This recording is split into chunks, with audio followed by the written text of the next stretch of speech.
Boa noite, irmãos. O texto para a nossa meditação nessa noite está no livro do profeta Abacuque, a porção da palavra do Senhor. Abacuque, no capítulo... O texto que nós vamos ler, na verdade, vamos usar somente o capítulo número 2. Após o profeta orar ao Senhor, demonstrando a preocupação, e aí o próprio Deus também vai responder as perguntas, a oração que o profeta orou. Então, no capítulo de número 2, após Abacuque fazer uma outra segunda oração, perguntando por que Deus iria fazer tantas coisas no meio do seu povo, a resposta de Deus, no capítulo número 2, diz assim: Por-me-ei na minha torre de vigia, colocar-me-ei sobre a fortaleza e vigiarei para ver o que Deus me dirá e que resposta eu terei em minha queixa. O Senhor me respondeu e disse: Escreve a visão, grava-a sobre tábuas, para que a possa ler até quem passa correndo. Porque a visão ainda está para cumprir-se no tempo determinado, mas se apressa para o fim e não falhará. Se tardar, espera-o, porque certamente virá, não tardará. Eis o soberbo, sua alma não é reta nele, mas o justo viverá pela sua fé. Meus irmãos, como pregamos pela manhã, esse texto é um texto muito difícil, porém temos certeza que existe uma mensagem, assim como Deus usou o profeta naqueles dias, a sua palavra também é viva e eficaz e ele vai nos falar nessa noite. Para que nós possamos entender o contexto em que o profeta Abacuque esteve pregando, no contexto em que ele viveu e escreveu esses escritos tão importantes, é necessário que nós voltemos lá no passado e entendamos o motivo que o levou a escrever, a trazer esse recado de Deus para o seu povo. Tudo aconteceu por ocasião da divisão do reino de Israel, quando Salomão,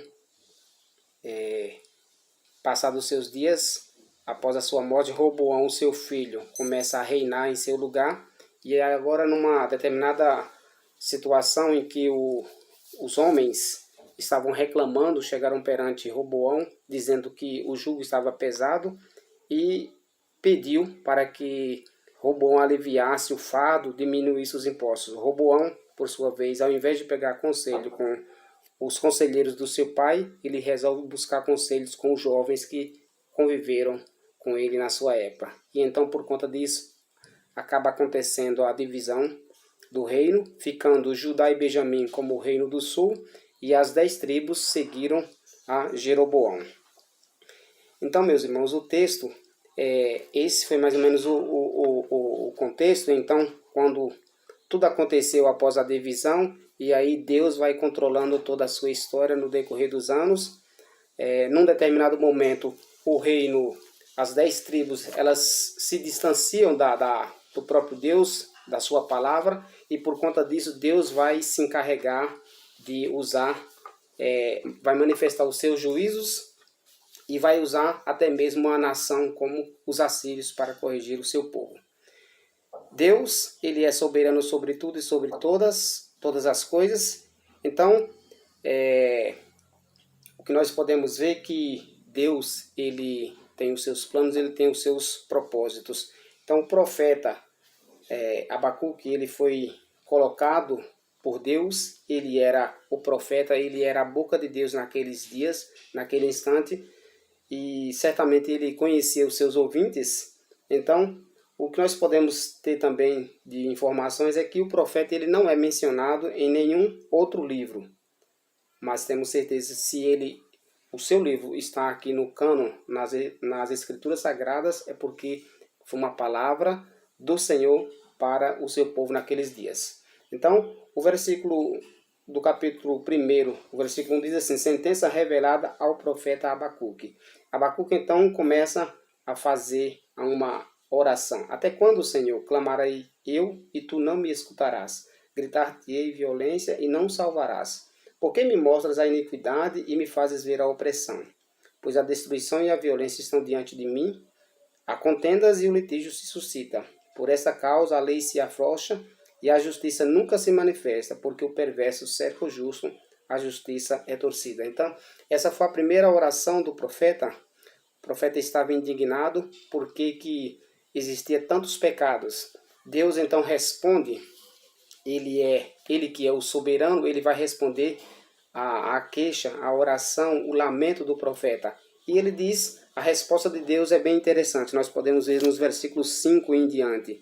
Ele diz que vai suscitar, ele vai preparar os caldeus, uma nação amarga e impetuosa que marcham pela largura da terra para apoderar-se das moradas que não são suas. Ou seja, Deus vai manifestar o seu juízo usando uma nação pagã, uma nação impetuosa, uma nação terrível para corrigir o seu povo. Nós sabemos que lá no passado, quando o Reino do Norte se distanciou, e isso por conta da ocasião da divisão dos dois reinos, como falei, 10 tribos seguem Jeroboão, ficando como Reino do Norte, o Reino de Samaria, e 2 tribos seguem Roboão, Judá e Benjamim, denominado assim Reino do Sul.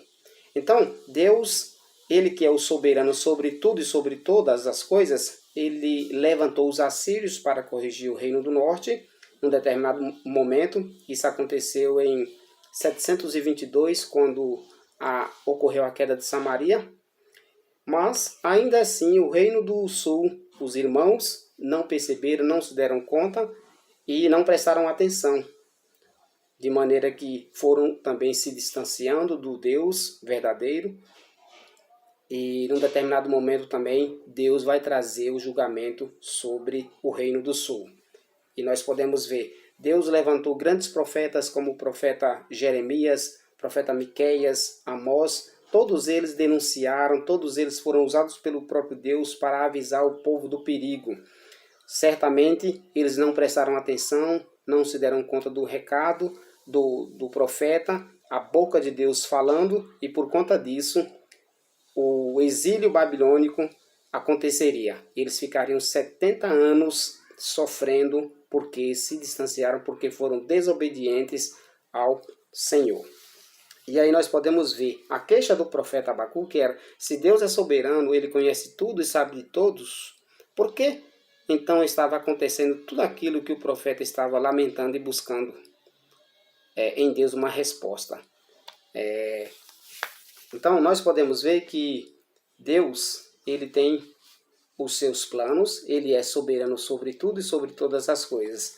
Naum foi usado por Deus para trazer a sentença contra Nínive, que era uma das sedes ou a capital do Império Assírio naqueles dias, isso lá muito atrás. Deus então levanta o profeta Abacuque para trazer o recado dele, para trazer a sentença contra Judá, trazer o julgamento, dizendo que por conta da desobediência, por conta dos seus pecados, o povo seria levado cativo.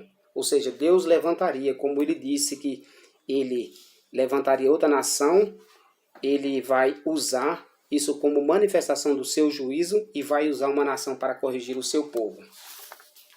O profeta se queixou de tudo que estava acontecendo de errado. O mal, o pecado crescia e tudo prosperava, ia de vento em popa. A mensagem do profeta era quase igual ao salmista quando ele escreve o Salmo 73. Porque os ímpios prosperavam? E então o profeta ficava indignado com essa situação. Chegou a perguntar a Deus: até quando, Senhor, isso iria continuar? Deus é justo e no tempo certo ele iria cobrar daqueles que estavam vivendo dessa maneira. A nossa visão ela é limitada por conta do nosso pecado. Deus, porém, tem o melhor. E a grande pergunta que eu quero compartilhar com os irmãos nessa noite é o seguinte: de que maneira, como nós podemos viver pela fé em Deus em meio às adversidades e às circunstâncias difíceis da nossa vida? Nós sabemos que o profeta ele estava enfrentando dias difíceis, dias de muita injustiça, o pecado se alastrava, a corrupção moral estava muito grande e o povo estava distante de Deus cada vez mais. Então, o que nós podemos tirar como lição dos dias de Abacuque e trazer para os nossos dias hoje? De que maneira nós podemos viver pela fé em Deus em meio às adversidades, às circunstâncias que a vida nos apresenta? Em primeiro lugar, devemos confiar que o Deus soberano é quem conduz a história. O profeta orou ao Senhor Deus, queixando-se da maldade, da opressão, do pecado, da injustiça. O fato era que o povo estava distante de Deus e agora eles deveriam saber que existe um que é maior, que é soberano sobre tudo e sobre todos. Uma coisa é saber o que é a soberania de Deus, outra coisa é viver esta soberania. Deus responde às queixas do profeta e diz que vai fazer grandes coisas no meio do seu povo, coisas inacreditáveis. Ele vai usar um povo mau para corrigir o seu povo. Então isso nós lemos aí no versículo número 6. Tudo isso era para mostrar ao seu povo, ajudar que existe um Deus soberano, que controla tudo e todos. Ou seja, Deus, ele vai cumprir o seu propósito em todas as épocas. É interessante nós notarmos, meus irmãos, que sendo Deus soberano e ele resolve manifestar o seu juízo sobre a casa de Israel, sobre Judá, no passado ele usa os assírios para corrigir o reino do norte e agora, nessa ocasião, nos dias do profeta Abacuque, ele usa a Babilônia para corrigir o seu povo, o reino do sul. Entendendo que viver pela fé nas circunstâncias difíceis significa Deus, ele vai nos mostrar, ele vai nos ensinar que confiar nele, o Deus soberano, o Deus que conduz a história, é a maneira de nós vivermos pela fé, independente se as circunstâncias venham a ser boas ou ruins. O importante é que nós devemos reconhecer que Deus ele é soberano, que ele é quem controla, que ele é quem conduz a história. Ainda que o povo se distanciasse, mas ainda assim ele estaria também com o povo. Deus ele é onipotente, é onisciente e onipresente. Não há como escapar ou fugir dele. É muito melhor correr para os seus braços misericordiosos do que querer fugir dele. O profeta Jonas que o diga. O Salmo 139 também nos adverte. Antes de nós pensarmos, ainda assim Deus já conhece a palavra que está em nossa boca. Então, por mais que o povo estivesse distante, Deus ele é soberano, ele é onipotente, ele é onipresente, ele é onisciente, ele tem todas as variáveis possíveis em suas mãos. Por conta disso, não tem como fugir dele. Assim como o reino do norte foi disciplinado pelos assírios, o povo violento, assim também o reino do sul seria castigado pelos os babilônios.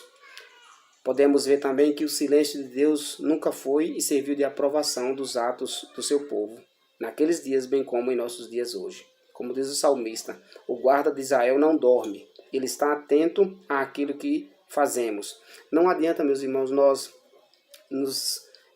tentar nos esconder atrás de dizer que somos reformados. A grande verdade é essa, que a palavra de Deus ela está aí falando conosco o tempo todo. Assim como naqueles dias Deus levantou os profetas, assim também a sua palavra profética hoje, as escrituras sagradas, elas estão falando conosco, nos avisando do perigo, nos dizendo que é muito melhor servir o Deus verdadeiro do que estar olhando para os prazeres desse mundo, servindo a outros deuses, constituindo outros ídolos para que venhamos a adorar.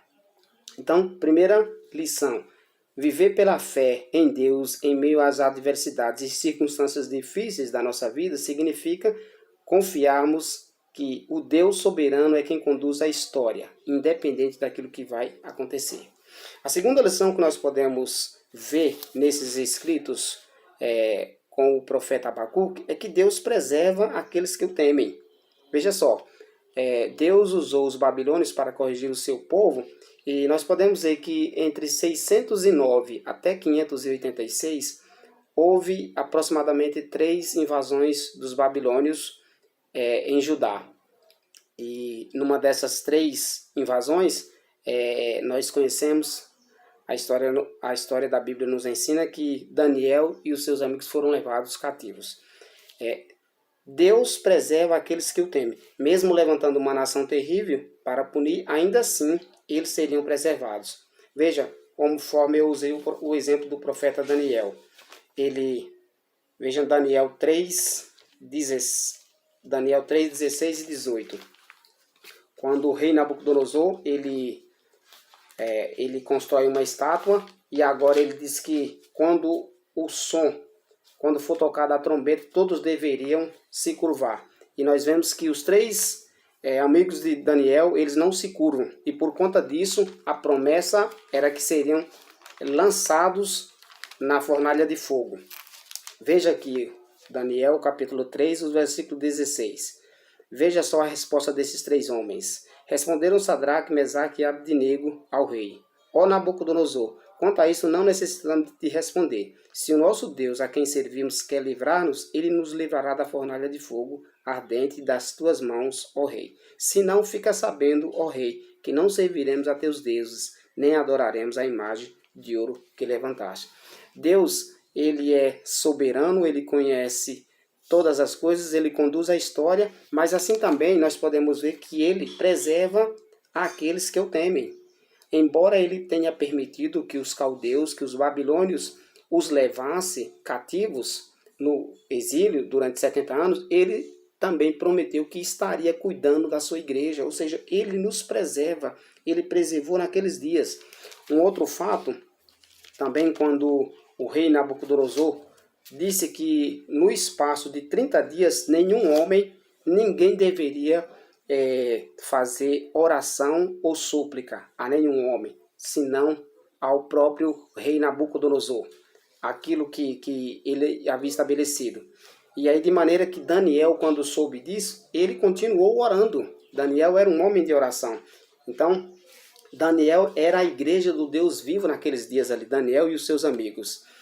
E aí o que nós podemos ver, Daniel, no capítulo 6, os versículos 10, diz assim: Daniel, pois, quando soube que a escritura estava assinada, entrou em sua casa e em cima no seu quarto, onde havia janelas abertas do lado de Jerusalém.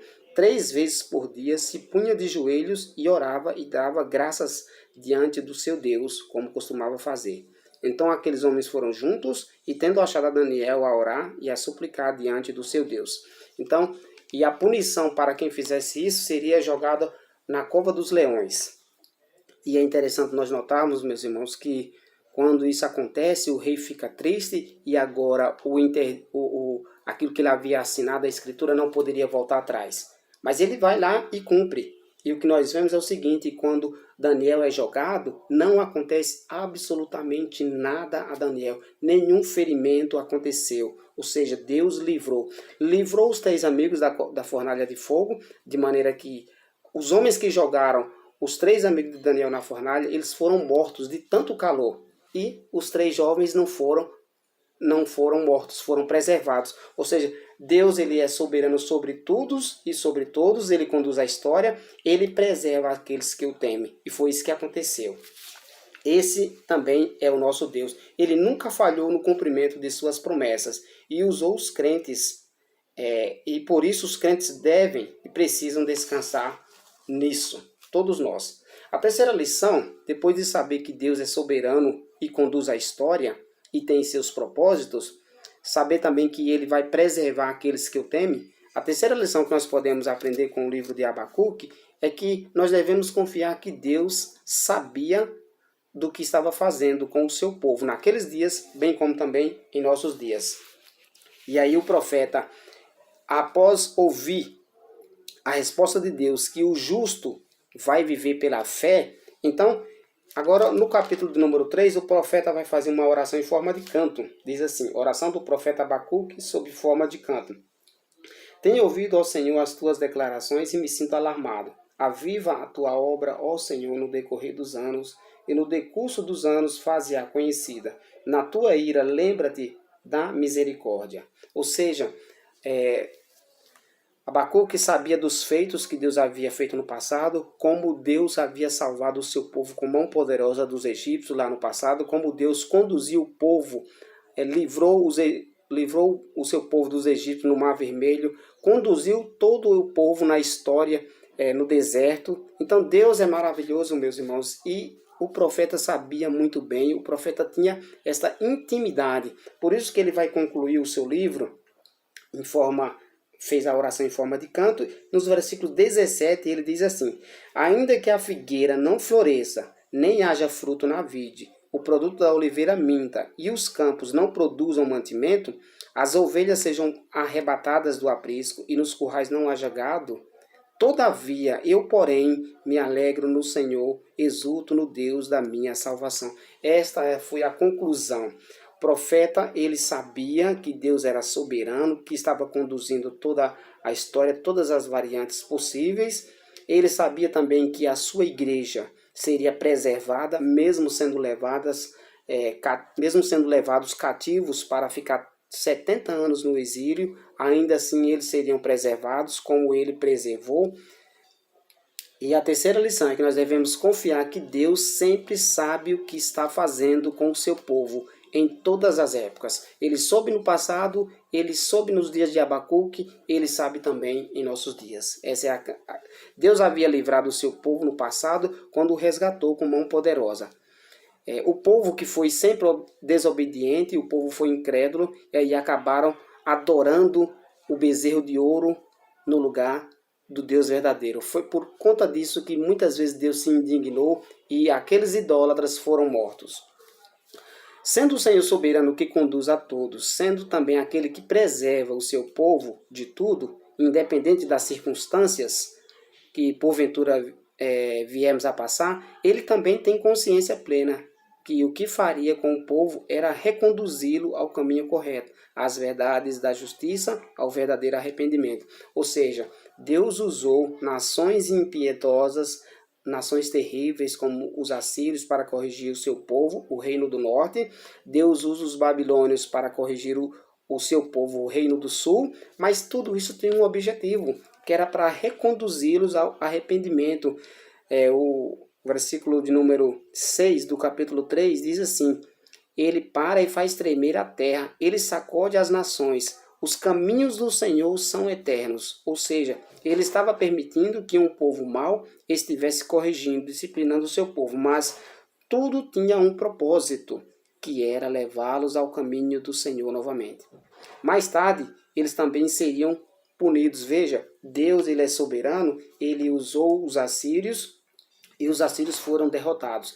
Ele usou os babilônios, e aí, no capítulo de número 2, a partir do versículo de número 6, o profeta vai dizer, Deus falando através do profeta, e vai dizer: olha, Abacuque, ainda que os babilônios vão punir vocês, vão corrigir, mas ai daquele que faz toda essa maldade. Ou seja, o soberbo, ele tem, a sua alma não é reta nele.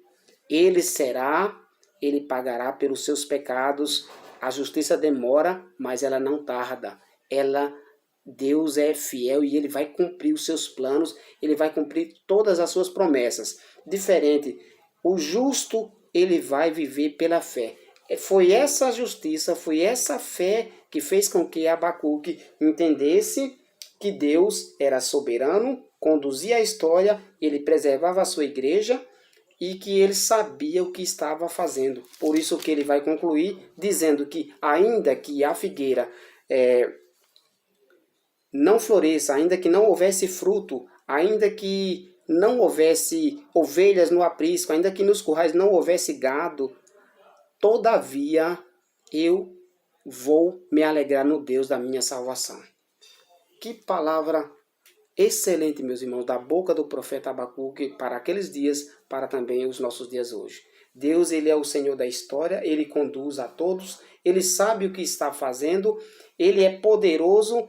E aí o que nós vemos é que anos mais tarde, depois, a Babilônia foi julgada. Deus levantou o Império Persa, Deus levantou um rei que não conhecia a sua palavra, que é o rei Ciro, e é chamado Ciro o Libertador, e aí agora Ciro é usado por Deus para cumprir os propósitos de Deus. Por isso que é tão importante, por isso que foi tão importante o livro de Abacuque. E aí nós podemos ver na conclusão que o livro do profeta Abacuque, ele foi tão importante que os seus dias, para os seus dias que ensinou o profeta a viver na dependência do Senhor, a confiar no Deus que é soberano sobre tudo e sobre todos, sabendo que ele, mesmo corrigindo o seu povo, ele sempre estará preservando os seus eleitos, a sua igreja, e que também sabe o que estava fazendo em todos os momentos da história. Esse é o nosso Deus também. O livro, como eu falei, o apóstolo Paulo cita o profeta Abacuque na carta aos Romanos, dizendo que o justo viverá pela sua fé, esta que deve ser baseada nas promessas do Deus verdadeiro. O autor aos Hebreus também cita essa passagem de Abacuque, dizendo que o justo viverá pela sua fé. Anos mais tarde, meus irmãos, Martinho Lutero e também outros seriam impactados por essa mensagem também de Abacuque. Graças a Deus, graças a esses homens que foram usados por Deus, a fé, essa fé posta no sacrifício de Jesus Cristo, somente a fé veio a ser uma das bandeiras da reforma protestante. Reforma essa que hoje nós temos os benefícios, que nós temos a palavra de Deus acessível perto de nós, nós temos uma compreensão que Deus tem os seus planos e os seus propósitos. Esse é o nosso Deus. No passado ele usou nações para corrigir o seu povo, mas também esteve conduzindo, preservou e sempre soube o que estava fazendo. Como é que nós podemos, será que nós podemos dizer como profeta, ainda que não floresça, ainda que a figueira não floresça, ainda que não haja fruto na vide, ainda que o produto da oliveira minta e os campos não produzam mantimento, ainda que não houvesse as ovelhas nos apriscos, nos currais não houvesse gado, todavia o profeta dizia, ele se alegrava em Deus. Então, meus irmãos, fica para nós essas lições. Ainda que nós viemos a passar por tamanhas dificuldades, por tamanhas adversidades, nós temos certeza que Deus está conosco, Ele é soberano sobre tudo e sobre todas as coisas, Ele tem todas as variáveis possíveis, Ele é o Deus que conduz a história, Ele é o Deus que sabe tudo, Ele preserva a sua igreja, que somos nós, Ele também, Ele sempre soube, Ele é sábio o suficiente para saber o que está fazendo. Então que nós tenhamos também essa mesma consideração para com a palavra do Senhor, que nós possamos confiar, assim como o profeta Abacuque confiou, que nós venhamos a entender, a viver na dependência do Senhor todos os momentos de nossas vidas. Amém? Vamos orar? Pai de amor, nós te louvamos, te agradecemos por tudo aquilo que o Senhor tem feito em nossas vidas. Ajuda-nos a entender, ó Deus, a tua soberania, ajuda-nos a viver a tua soberania a cada momento em nossas vidas. Ajuda-nos a entender que somos preservados por ti, ajuda-nos a entender que, independente das circunstâncias que viemos a passar, o Senhor estará conosco todos os dias de nossas vidas. São palavras do próprio Deus na pessoa do teu Filho amado Jesus Cristo. Eis que estarei convosco todos os dias até a consumação do século. É isso que nos garante, ó Deus, a nossa salvação. É isso que nos garante saber que o Senhor está conosco o tempo todo. Ele vai nos preservar, Ele sempre sabe o que está fazendo. Tem misericórdia de nós, ó Deus, quando nós não entendemos a Tua palavra, como assim deve ser entendida. Nós te louvamos, nós te agradecemos, em nome de Jesus. Amém.